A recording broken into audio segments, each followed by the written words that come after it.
Speaking English with Ada. Hello, English learners. Welcome back to Speak English with Anna. You have just landed in the right place to upgrade your English and, honestly, upgrade your life. Today, we have a very special episode planned for you. And I'm here with, Mike? Mike? Earth to Mike? Huh? Oh, hi, Anna. Hi, everyone. Sorry, I was miles away. You look like you're trying to solve a complex math equation. What is going on in that brain of yours? Honestly, I'm stuck. I am completely stuck. I've been staring at this menu for the last 10 minutes, and I cannot make a decision. Let me guess. You are deciding between saving the world or winning the lottery. I wish. I'm deciding between a black coffee or green tea. Wait, seriously? 10 minutes for a drink order? Yes. See, here's my problem. If I drink coffee, I get energy, but I might get jittery. But if I drink tea, I'll feel calm, but maybe too sleepy for the podcast. I've played out every possible scenario in my head, and now I'm just exhausted. Mike, that is premium, high-quality overthinking right there. Your brain is running a marathon just to tie its shoelaces. I know, right? It's exhausting. Why do I do this? Well, you are not alone, and actually, your timing is perfect because today's episode is literally about this problem. Really? You have a cure for my coffee versus tea crisis? Even better. We're going to talk about how to stop overthinking and train your mind to think like the top 1%. Ooh, the top 1%. That sounds fancy. It is powerful. You see, the most successful people and the most successful English learners don't waste energy on small decisions. They have a specific mindset. They keep their minds calm so their results can be sharp. That sounds exactly like what I need because right now my mind is loud and my English feels, well, a bit messy today. And that is the connection, Mike. A cluttered mind leads to cluttered English. If you overthink every grammar rule before you speak, you freeze, just like you froze looking at that menu. Wow, you are right. I do that all the time. I worry so much about making a mistake that I end up saying nothing. Exactly. So today, we are going to fix that. We're going through some powerful mind shifts to help you stop overthinking and start doing. I am ready. Please help me clear these mental tabs. We will. But first, a quick question for our audience. Do you ever feel like Mike? Do you spend too much time worrying about being perfect or getting stuck on small choices?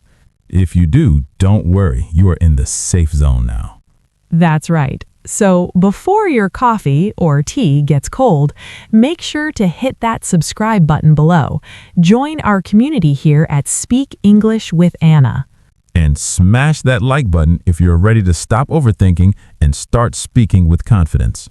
Also, for our dedicated learners, check the description box. We have a free PDF worksheet for this episode with all the vocabulary we're going to use today. Awesome. Okay, Anna, my brain is ready. The notebook is open. Let's dive into this. How do we start thinking like the top 1%? All right, Mike, we are going to dive deep into these mindsets in just a moment. But first, looking at you, I feel like we need to wake up that brain of yours. You are probably right. My brain is currently running on low battery mode. It's buffering. Okay, let's speed up that connection. It is time for our favorite minigame, the Jumbled Sentence Challenge. Oh, nice. I love these. It's like a puzzle from my mouth. Okay, I'm ready. Hit me with it. You know the rules, but for our new viewers, I am going to give you a sentence, but the words are completely mixed up. Your job is to rearrange them into a correct, meaningful English sentence. Got it. Unscramble the words, unlock the meaning. Let's do this. Okay, listen carefully, Mike. This sentence is actually a huge hint for today's topic. Are you listening? Ears are open. Go. Here are the words. From comes action, clarity, thought, not. Whoa, okay, that is deep. Let me hear that one more time. From comes action, clarity, thought, not. Okay, let me piece this together. Thought comes from action, not clarity? Grammatically that works, but does it make sense? Does thinking come from action? Not really. Usually I think before I act, or I think instead of acting, which is my problem. Exactly. Try again. Think about the theme of overthinking. What is the solution to overthinking? Okay, let me try to flip it. Clarity comes from thought, not action. Wrong again, Mike. That is the trap. That is what overthinkers believe. They think if they sit there and think hard enough, the answer will magically appear. But the top 1% know the opposite is true. Oh, I see it now. I need to reverse it. Okay, here we go. Clarity comes from action, not thought. Ding, ding, ding. We have a winner. Clarity comes from action, not thought.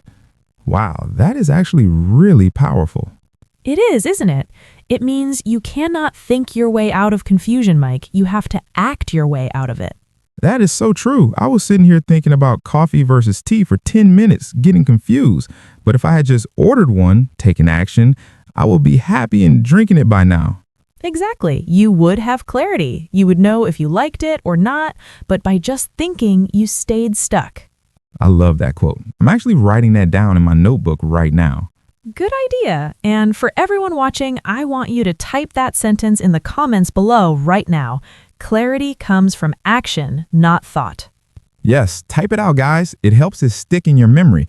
Plus, it's a cool motto to live by. All right, Mike, now that your brain is warmed up and we have that powerful thought in our heads, are you ready for the real training? I am. No more buffering. I am ready to learn. Let's get into the first mind shift. Okay, let's jump into the first mind shift. And I have to warn you, Mike, this is a big one. It is the trap that catches almost every English learner I know. Oh boy. Is it grammar? It's grammar, isn't it? No, it's not grammar. It is a mindset called black or white thinking, also known as the all or nothing trap. All or nothing? Yeah, I've heard of that. That sounds like me. It is definitely you. It's when your brain tells you that there are only two options, success or failure, perfect or terrible, smart or stupid. Yes, that is exactly how I feel. Like, if I wake up and study for 1 hour, I feel amazing. But if I only have 10 minutes and I skip it, my brain goes, well, Mike, you failed. The whole day is ruined. Exactly. You think, I broke the streak, so what's the point? That is black and white thinking. It treats life like a light switch. It's either on or it's off. That is a great way to put it. I am constantly flipping that switch, and honestly, it is stressful. It is terrible for your progress because here is the truth. Life and learning English is not a light switch. It is a dimmer. A dimmer? You mean like those knobs that make the lights go soft or bright? Exactly. You can turn the light up or you can turn it down. But just because it is not at 100% brightness doesn't mean it is pitch black. I like that visual. So if I study for just 10 minutes, the light is still on, just a little dimmer. Yes, the top 1% of thinkers live in the gray zone. They don't demand perfection every single day. They focus on continuity. Okay, I get the concept, but how do I actually change my brain? Because my brain really loves that harsh switch. Here's a simple trick. It is a superpower, actually. I want you to start using the word and. And? That's it? Just and? Just and. Usually, when we fail, we say things like, I messed up, I'm a failure, period, end of story. Right. Or, I made a grammar mistake, my English is bad. Correct. Now try adding and to that sentence. Change the narrative. Okay, let me try. I made a grammar mistake, and I am still learning. Boom! How does that feel? It feels lighter. It feels less like a judgment and more like a fact. Exactly. The top 1% don't say I failed. They say I failed and I learned something important. I see. So instead of I didn't study enough today, I'm lazy, I should say I didn't study much today and I will do better tomorrow. Perfect. You are acknowledging the reality without beating yourself up. You are living in the gray. You are not perfect and you are improving. That is really helpful. It stops the spiral. You know the spiral where one mistake makes you want to quit everything? Exactly. It keeps you in the game. So for everyone watching, catch yourself today. The next time you think, I am bad at this, add an and to the end of that sentence. I am struggling right now, and I am going to master this eventually. That is the spirit, Mike. You are already sounding like the top 1%. I feel a bit smarter already. What is the next shift? Ready for mind shift number 2? This one is a little bit twisty. I'm ready. Twist my brain, Anna. Okay, to move forward, sometimes you have to think backwards. Think backwards? You mean like reading my textbook from the last page to the first page? Or speaking in reverse? No, definitely not speaking in reverse. Hello becomes ole. Let's not do that. I mean using a mental tool called inversion. Inversion. Fancy word. What does it mean? It means flipping the problem upside down. Most people ask, how can I be successful? But the top 1% ask, what would guarantee that I fail? That sounds pessimistic. Why would I want to think about failing? Because it is easier to avoid stupidity than it is to be a genius.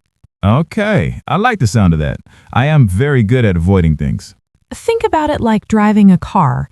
Instead of trying to find the perfect fast route, just ask, where are the giant potholes? Where is the traffic jam? And then I just don't drive there. Exactly. You dodge the potholes and you automatically have a smooth ride. So let's apply this to English.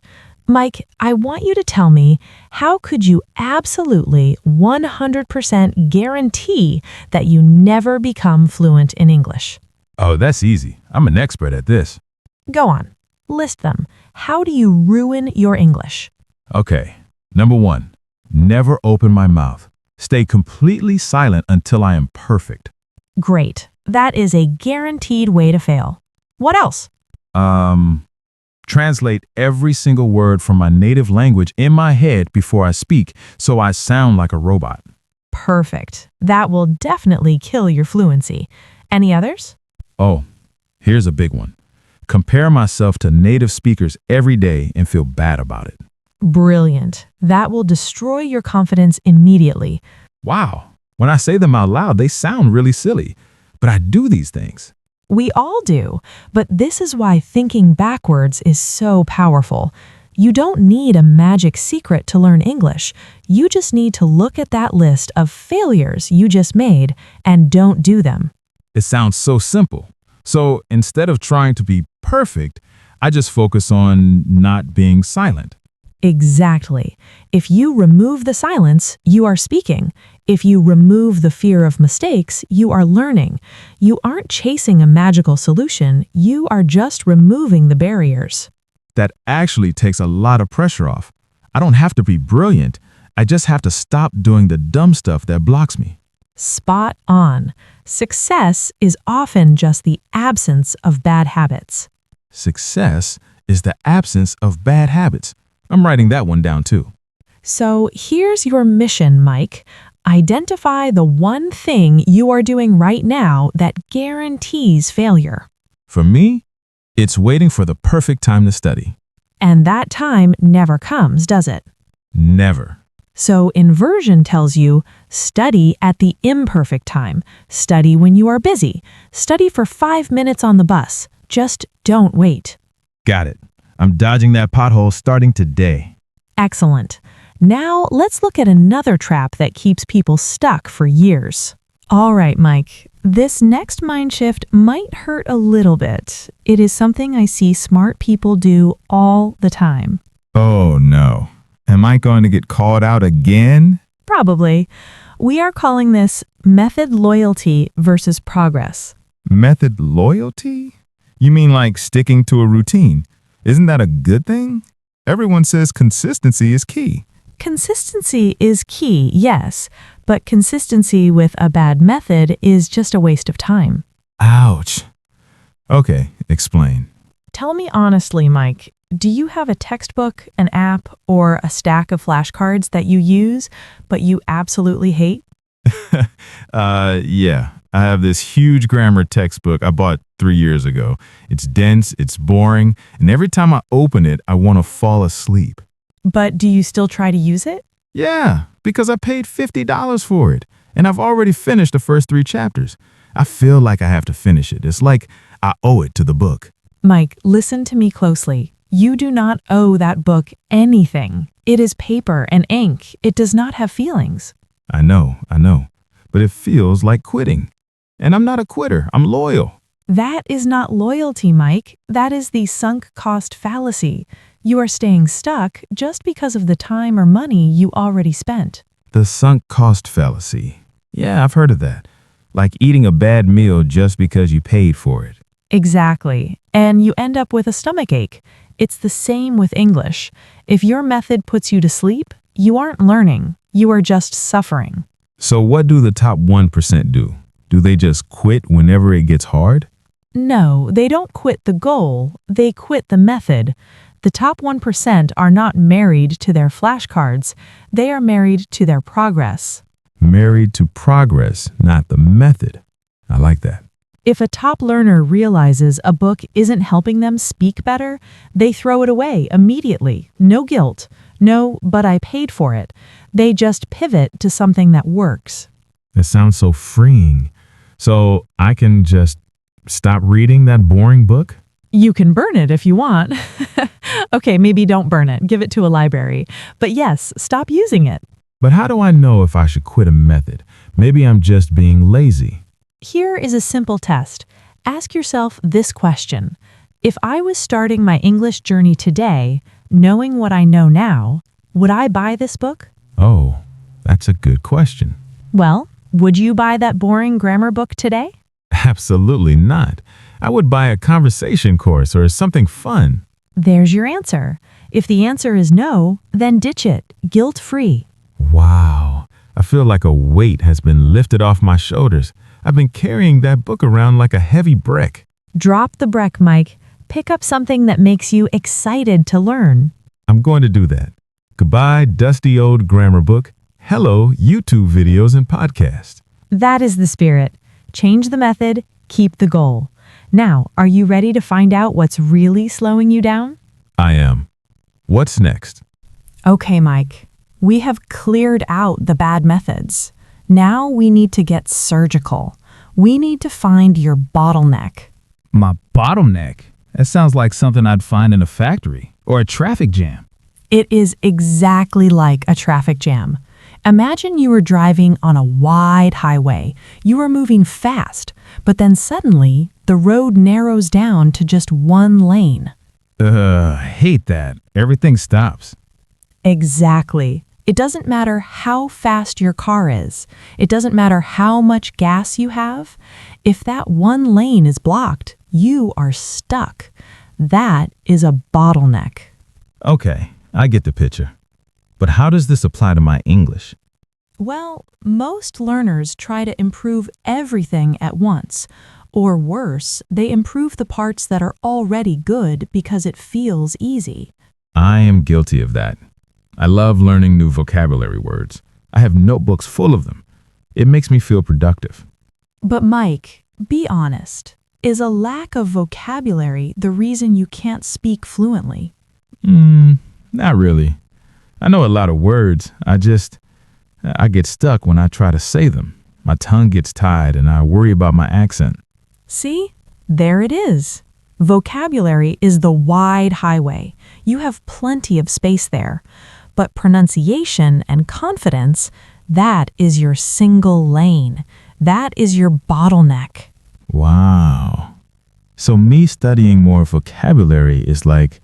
It is like waxing your car while the engine is broken. It looks nice, but it isn't going anywhere. That is a painful truth, Anna. So I've been wasting time making my vocabulary car shiny while my speaking engine is smoking. A little bit, yes. The top 1% of learners don't just study English. They identify the one specific thing holding them back, and they attack it. So, if my bottleneck is speaking, I should stop writing words and start talking. Yes. Ignore the grammar books for a while. Ignore the vocab lists. Spend 80% of your time just on speaking. Unblock that neck and everything else will flow through. It makes so much sense. When I fix the bottleneck, all those words I learned will finally be able to come out. Exactly. You cannot fix your fluency by cleaning your notebook. You have to fix the leak. Okay, I'm making a promise right now. No more vocab lists this week. I am going to practice shadowing and speaking out loud. I'm fixing the engine. That is music to my ears, Mike. Find the bottleneck, fix the flow. It's that simple.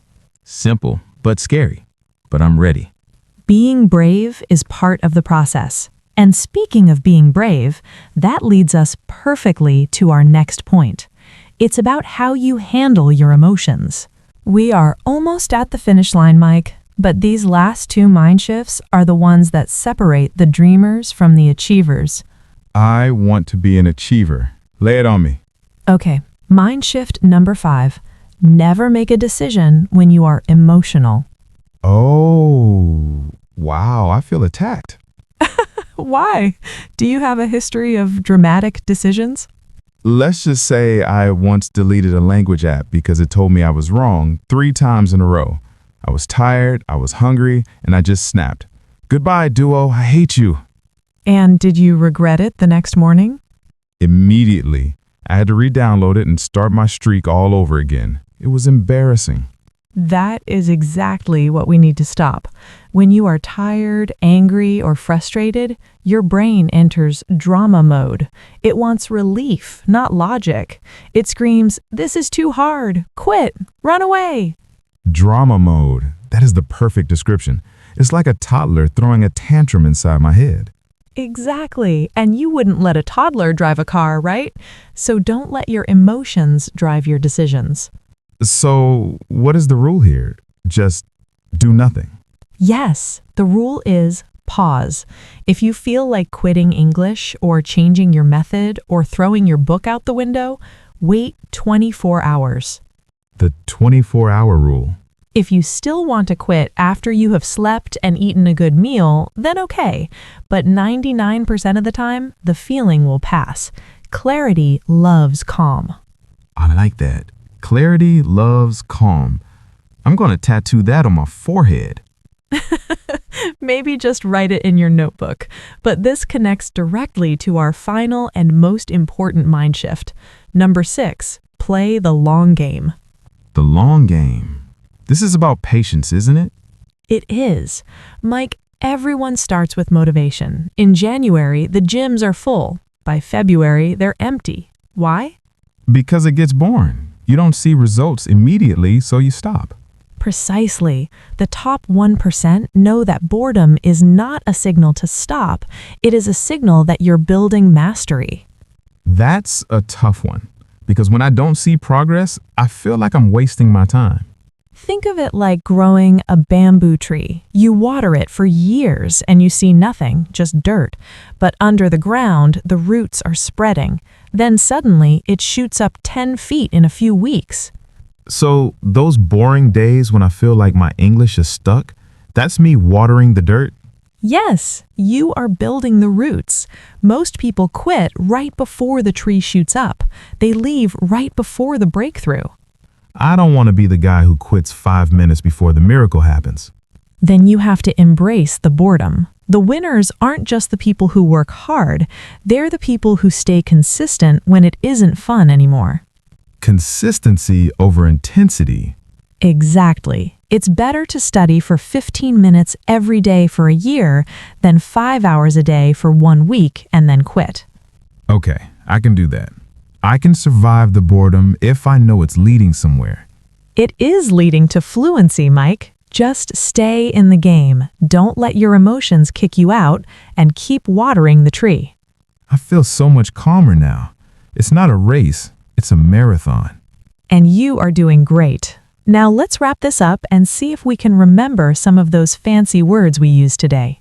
Whew, Anna, I have to say, my brain feels completely different than it did 10 minutes ago. I feel lighter. That is the power of clarity, Mike. We cleared out the noise, but we also used some very sophisticated English vocabulary today. We did. I think my brain needs a quick recap to make sure I don't forget them.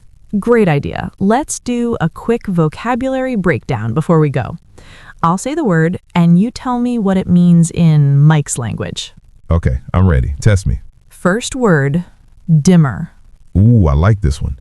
A dimmer is a switch that lets you adjust light gradually. It's not just on or off. In life, it means progress is a sliding scale, not just success or failure. Perfect. 10 points for Mike. Next one, inversion, or to think backwards.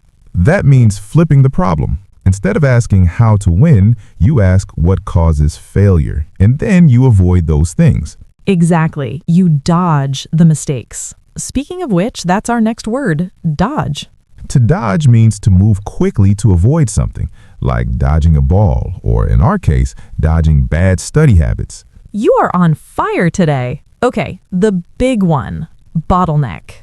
That is the one thing that slows everything else down, like a traffic jam where the road gets narrow. For me, my bottleneck is speaking confidence. Spot on. If you fix the bottleneck, everything flows. And the last one, a phrase actually, guilt-free. That means doing something without feeling bad about it, like throwing away my boring grammar book, guilt-free. Oh, I think that's going to be your favorite phrase from now on. Oh, absolutely. Well, you nailed the vocabulary, but knowledge is only power if you use it. So to all our English learners watching, Yes, you guys, we want to know which of these mind shifts do you need the most right now? are you stuck in black and white thinking? Do you need to find your bottleneck? Or do you need to stop making emotional decisions? Let us know in the comments below. Tell us, my bottleneck is, or I will stop overthinking. We actually read every single comment. We do. And if this video helped clear your mind, please help us by hitting that like button. It tells YouTube that this is good content. And if you haven't subscribed yet to Speak English with Anna, what are you waiting for? Don't overthink it. Just click the button. See? He's learning already. Clarity comes from action, guys. Click that button, join the family, and let's master English together. Thanks for the therapy session, Anna. I'm going to go order that coffee now. Just coffee? No tea? Nope. Decision made. No looking back. That's what I like to hear. Until next time, stay calm, stay consistent. And keep speaking. Bye. Bye.